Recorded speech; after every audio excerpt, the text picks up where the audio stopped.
Nexus PMG welcomes you to the Bigger Than Us podcast, which we as energy geeks lovingly refer to as the BTU. Bigger Than Us is a podcast that focuses on ideas that will shape the future of our planet and ultimately our existence. We will occasionally lean into energy topics because, after all, it's the key to our collective survival. But we'll also explore other ideas and topics that we believe will have an impact that is bigger than us. And now, on to today's show.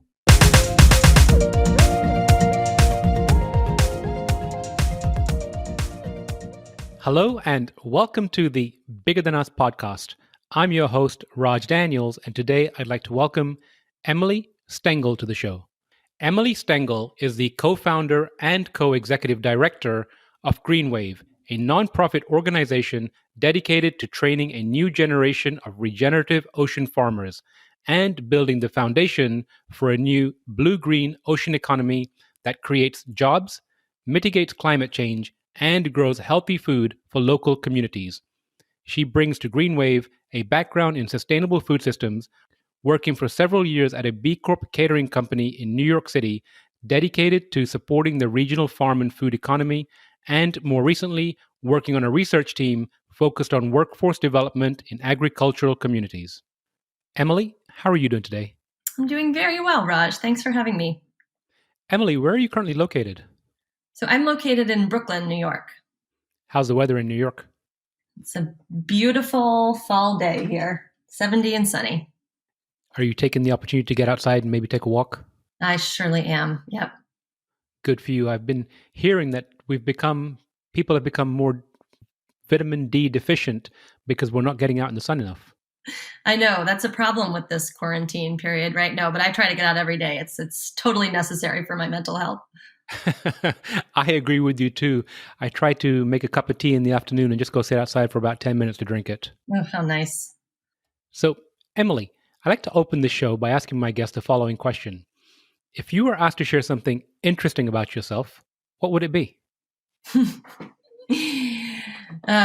If we're talking about personally interesting, I feel like I'm a hugely boring person. But one sort of fun party fact that I always roll out is that I've run 2 marathons, one in New York City and one in Philadelphia. Did you say you've run or you run every year? Well, I've run the 2 marathons in the past. I'm aiming to run another one in the future. Here's hoping, but just had a baby a year and a half ago, so still trying to get my running legs under me. So what's the drive to run marathons? I don't know. I think it's the solitude and sort of the meditative aspect of it. I find it to be just a really wonderful sort of reflective practice for me. Now, are you one of those that trains the entire 26.2 miles, or do you do the 18 to 20 mile training and then kind of push through the rest? Oh, I mean, 18 to 20, I do like maybe 15 to 18. I just bang it after that much. Yeah. Well, good for you. Now, you kind of teased, you said personal or professional. What's something interesting professional? Yeah, I mean, I think for me professionally, I've made a huge transition in the last 5 years from working in sort of land-based agriculture to shifting into the oceans, actually. Well, that segues beautifully into my next question. Can you give the audience an overview of GreenWave and your role at the organization? Yeah, absolutely. So my role, I'm a co-founder and co-director here at GreenWave, and we launched in 2014 to replicate and scale a really powerful model of ocean farming that my co-founder, Bren Smith, had pioneered. And now Bren is an ex-commercial fisherman who remade himself as an ocean farmer, raising seaweeds and shellfish off the coast of Connecticut. And, for folks who are unfamiliar with this way of farming, I think it really helps to visualize the farm. So I'd encourage you to imagine an underwater garden. We've got hurricane-proof anchors on the corners, connected by horizontal floating ropes just below the water's surface. And from these lines, we have kelp and other seaweeds that grow vertically downward, next to scallops that are hanging in nets. We've got mussels and mesh stocks. Then there are oysters sitting on the seafloor in cages and clams buried in the ocean's bottom. So it's nearly invisible from above water, save for a few buoys. And this way of farming has a real laundry list of benefits. First of all, it requires zero inputs. So no fertilizer, no feed, no fresh water, and produces really high yields without all of that. It's also restorative. The kelp that we grow is often called the sequoia of the sea because it sequesters carbon like sequoia trees. And oysters that we grow filter nitrogen from 50 gallons of water a day. These crops also have the potential to reduce greenhouse gas emissions and rebuild marine ecosystems. It's also a model that's replicable. It's just an underwater scaffolding of buoys, ropes, and anchors that's pretty affordable and relatively easy to build. So, with a simple design and a low cost, this means that these farms can be replicated quickly. It's also got bigger picture community benefits. It has the potential to revitalize coastal economies by utilizing, existing infrastructure or latent capacity from fishing communities. It helps to diversify existing shellfish businesses and can provide a stream of supplemental income for lobstermen, for fishermen. A big question that we get, though, is how are these crops used? Seaweed can be used, of course, commercially for food, but also for land-based fertilizer, for animal feeds, for plastic alternatives. And in addition to farming these crops for commercial purposes, this model can be deployed for reforestation to restore ocean ecosystems, to capture blue carbon, to capture nitrogen in the water column. And at scale, it can be really, really powerful. The World Bank came out with a study a couple of years ago, actually, that said if we farm seaweed in just 5% of US waters, we can absorb the carbon equivalent to offset emissions of 97 million cars a year. It can create 50 million jobs. It can produce the protein equivalent of 3 trillion cheeseburgers. So these are like hugely powerful numbers, but they really highlight that this work isn't just about food. It's not just about climate mitigation. It's not just jobs. It's all of those things together. So we think of this as a climate solution with lots of cascading co-benefits. So GreenWave is a nonprofit organization that's working to replicate this farming model by providing training and support for farmers. So we train these farmers and we also build viable market opportunities so that we're ensuring long-term success for them. We connect them to buyers in food, in agriculture, in bioplastics. And we have interest from 6,000 people, over 6,000 people from around the world, every coastal state in the US, plus 100 countries globally. So we're aiming to train 10,000 farmers in the next 10 years at GreenWave. So for those of you listening, I highly encourage you to go to the website. I'll put a link in the show notes, but take a look at the videos and take a look at the diagram they have. It's really amazing. I was very surprised when I saw this. Has this been around for a while, or is this a relatively new kind of way to do, I guess, underwater farming? Yeah, so certainly methods of shellfish farming have been around for quite some time and have been prominent in the Northeast where our headquarters is.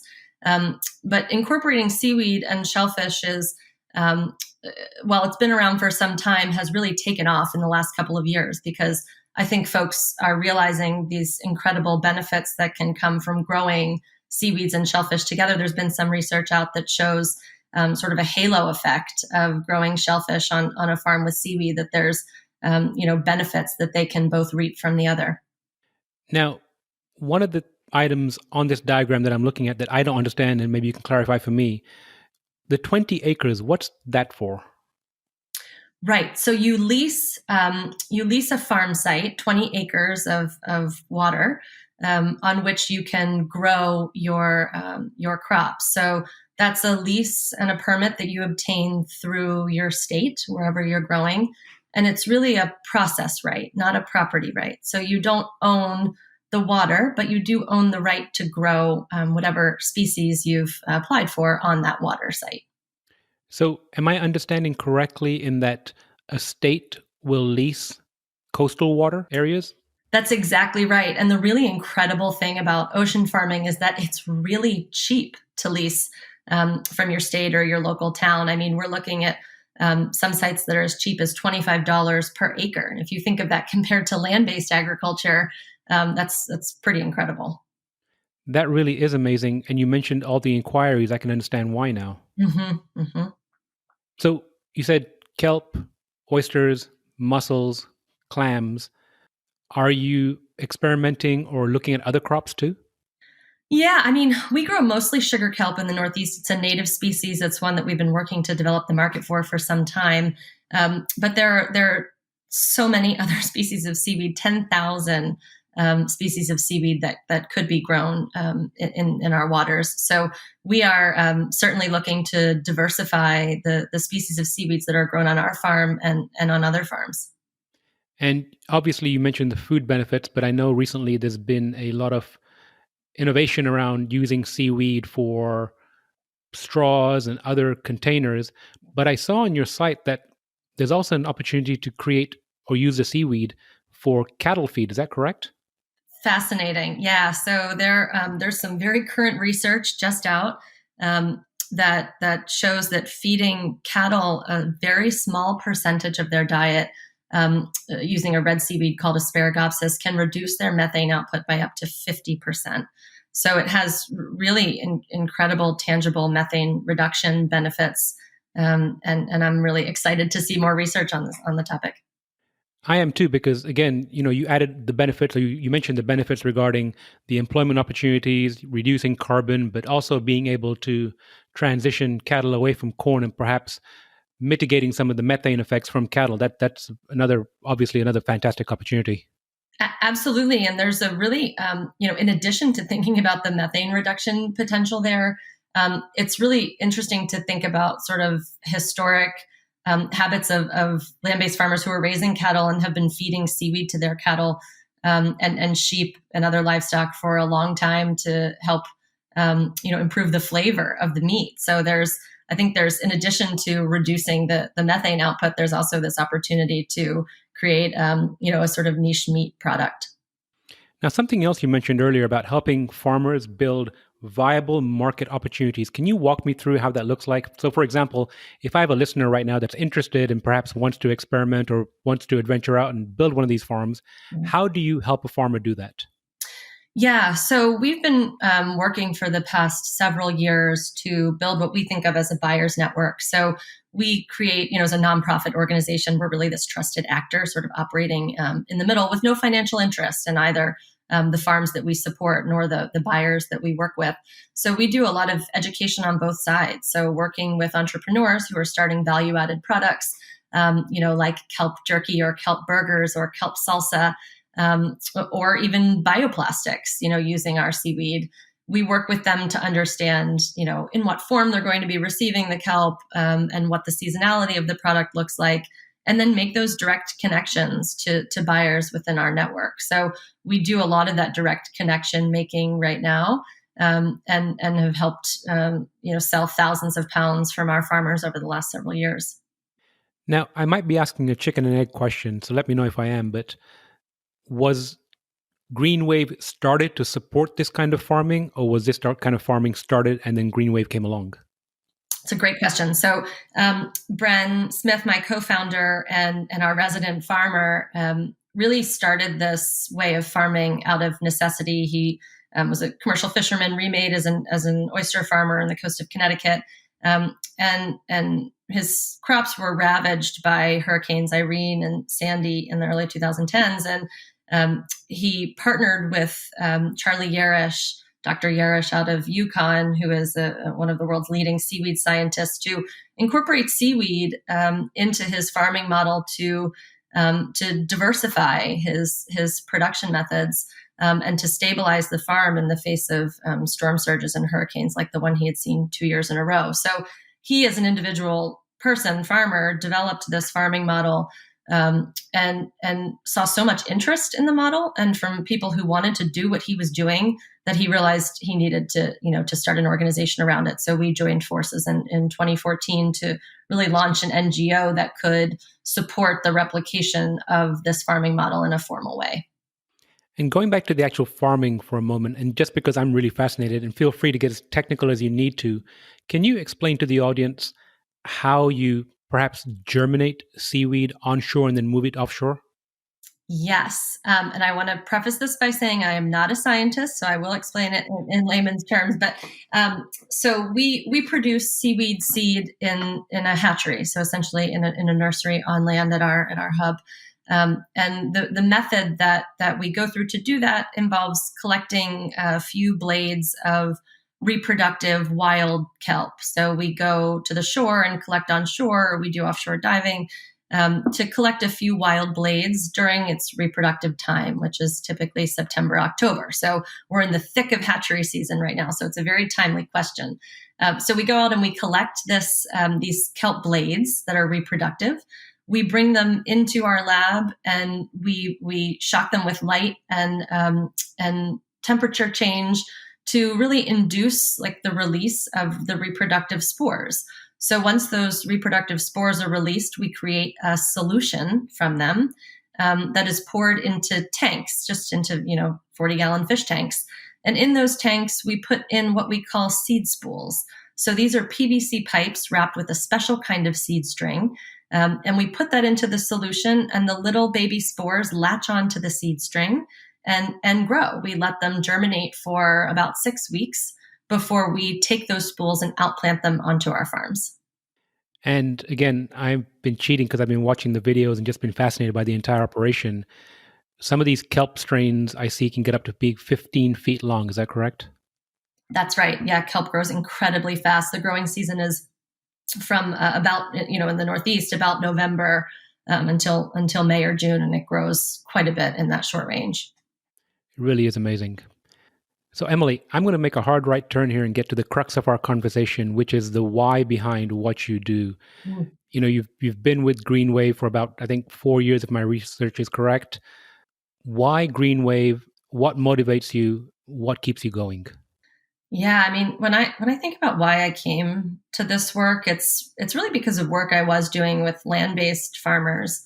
My roots are pretty firmly on land. My first job was selling produce at a farmer's market, the oldest indoor farmer's market in the country, in Lancaster, Pennsylvania, Amish country.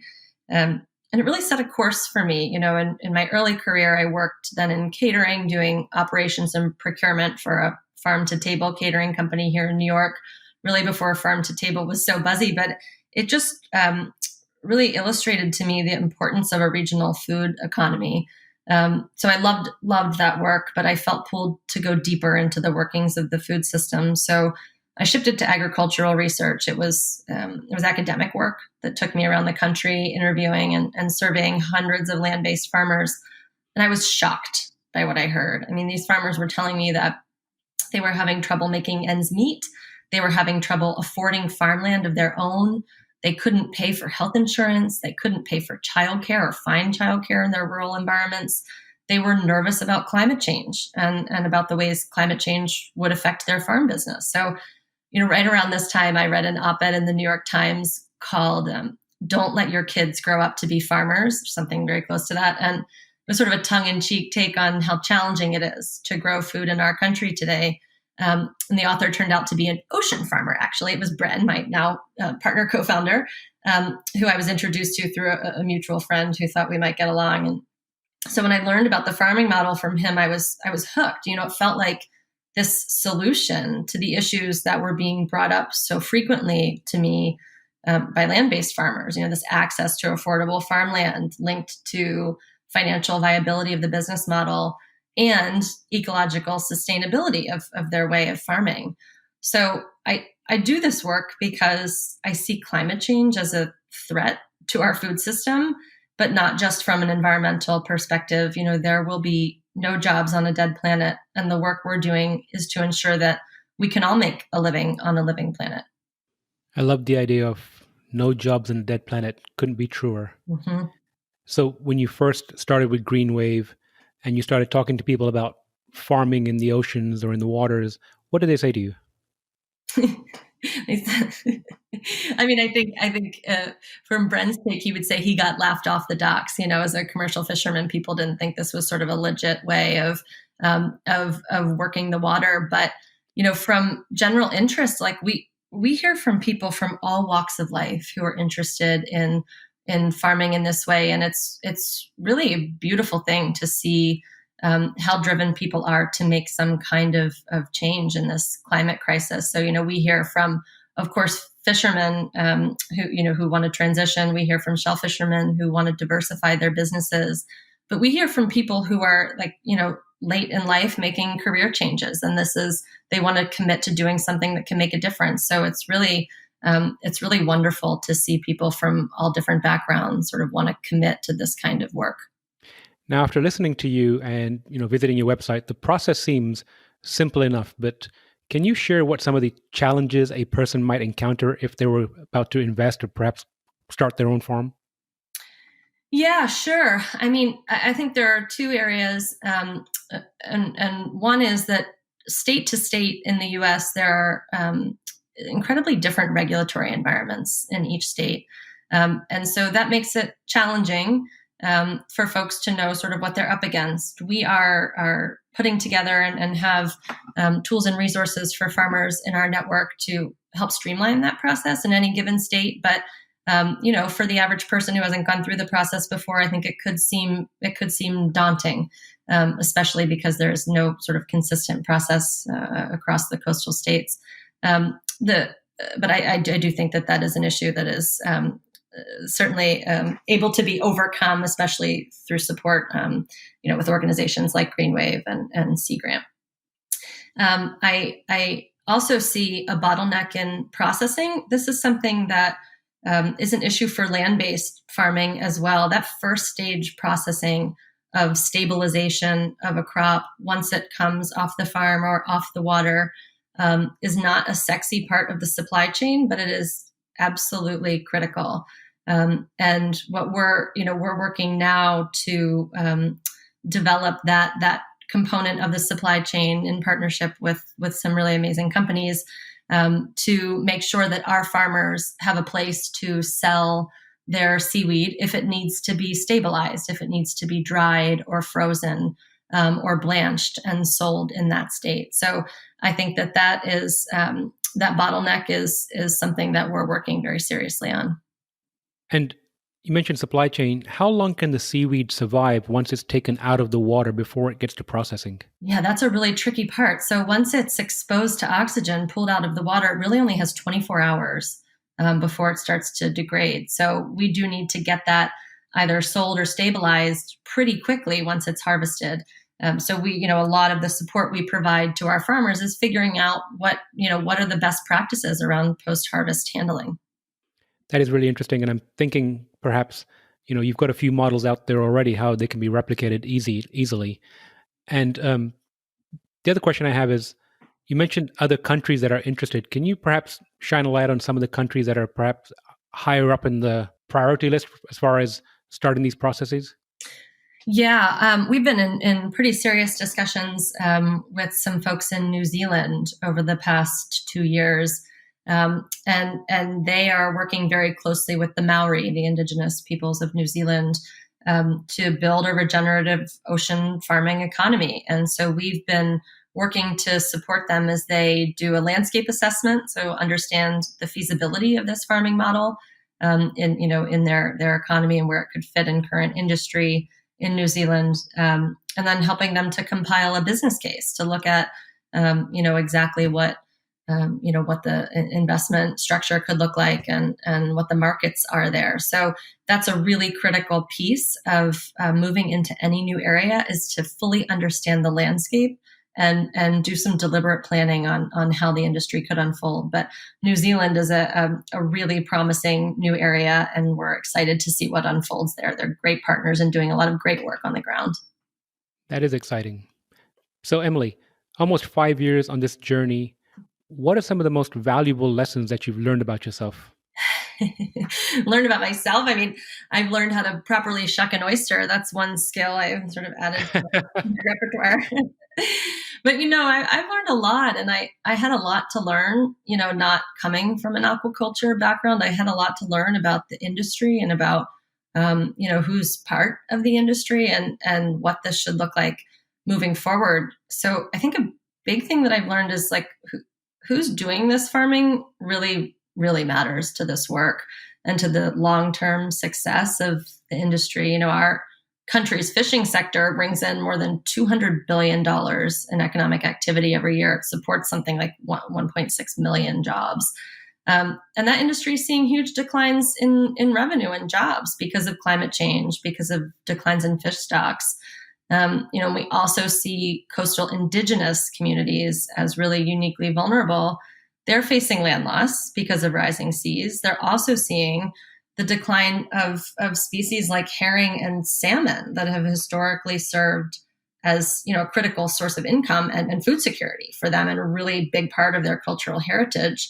And despite challenges, I think both of these groups have really widespread fishing and aquaculture experience and skills that position them to successfully leverage this farming model. And so we see real opportunity to address climate change, but also address these core issues of inequality and injustice along the way by lifting up these key groups. For instance, in Alaska, we're already working with the Native Conservancy, with Alaska Conservation Foundation, and other community partners to adopt the model to bring back wild kelp beds and herring stocks. So I think that this idea of who farms matters is a big lesson that I've learned and that is central to our work. That is interesting. Who farms matters. So it's 2025. You have a magic wand. What does the future hold for GreenWave? By 2025, I'm hoping that we've trained thousands and thousands more farmers. Really in the next 5 years, we're hoping to train 5,000 farmers, to meet this growing demand that we're seeing in North America and beyond.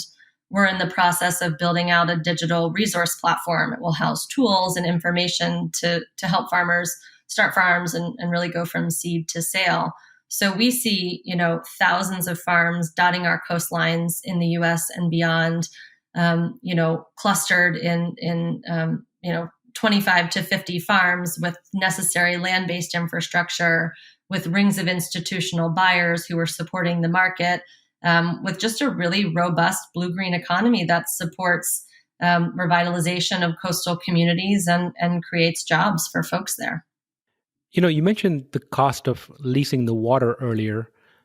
Is there a loan program available for that, like almost like mortgages?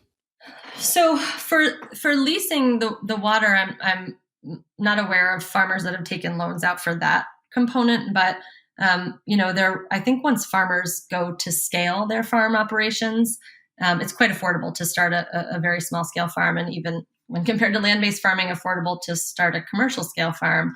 But I think that is a critical gap right now in our work is a really climate appropriate mechanism for funding these regenerative ocean farms as they get off the ground. Farmers are hesitant to take private capital. They don't want to be indebted to anybody. And so I think there's a real critical need for figuring out the best way to support farmers financially as they scale their farm businesses. Well, I hope with your program they can find a way to do it. I love your vision about 5,000 farmers. I'm almost envisioning, partnerships with colleges and universities where if an individual is interested in agriculture, it's not only land-based going forward, it's also ocean-based or water-based. Last question I have for you is if you could share some advice, it could be professional or personal, words of wisdom with the audience, what would it be? Yeah.